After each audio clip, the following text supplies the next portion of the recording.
presented by धड़कन music. आप सुन रहे हैं धनंजय धड़कन को।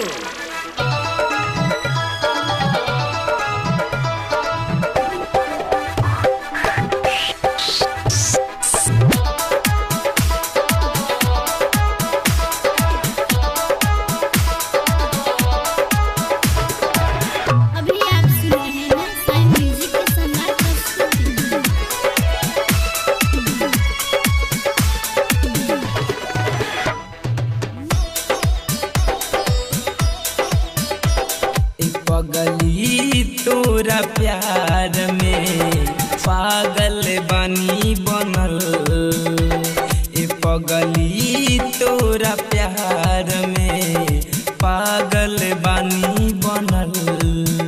लागे कि आसमां से कौन चांद बा उतरल, लागे कि आसमां से कौन चांद ए पगली तोरा प्यार में पागल बानी बनल, ए पगली तोरा प्यार में पागल बानी बनल।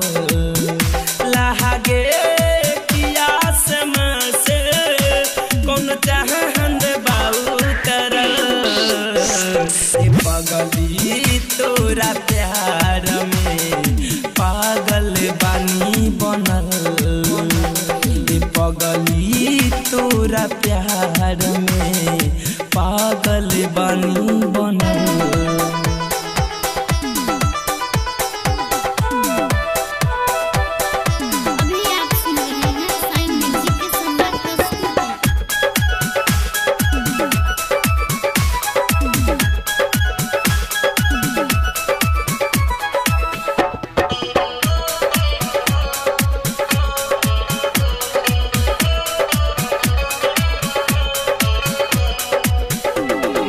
बनबू जदि नागिन त बन जाइब सपेरा, करम जिंदगी भर हिफाजत डाल के दिलावा पर तोहरा डेरा।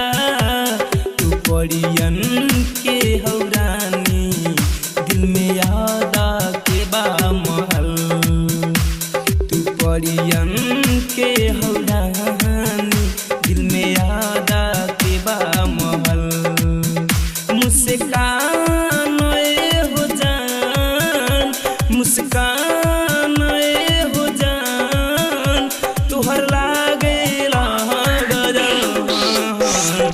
पगली तोरा प्यार में पागल बानी बनल, पगली तोरा प्यार में पागल बानी बनल।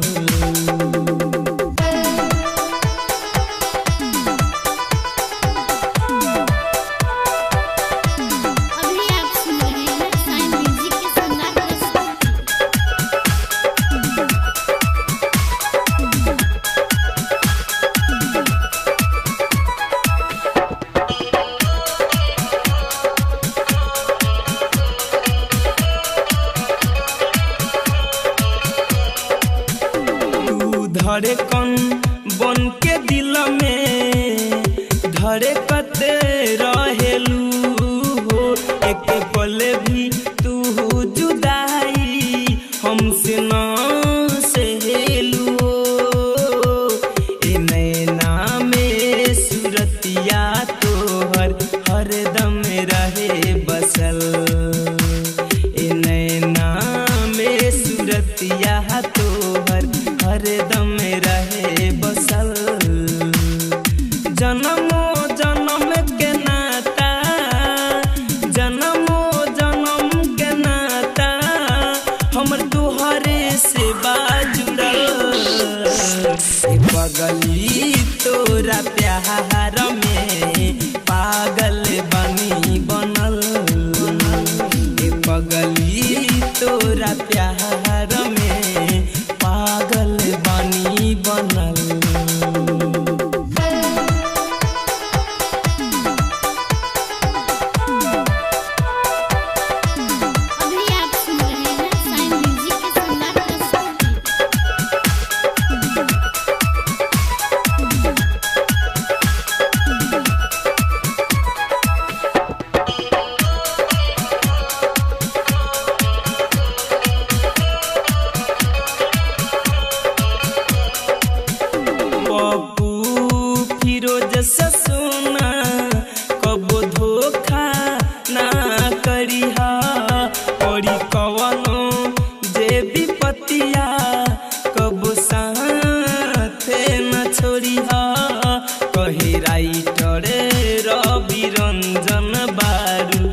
अखिया में बसल कहे डीजे राजेश बारू अखिया में बसल हाँ धरे कंध नंजय हाँ धरे कंध नंजय से मुहवा न मोरी हरे मोरी पगली तोरा प्यार में पागल बनी बनल पगली तोरा प्यार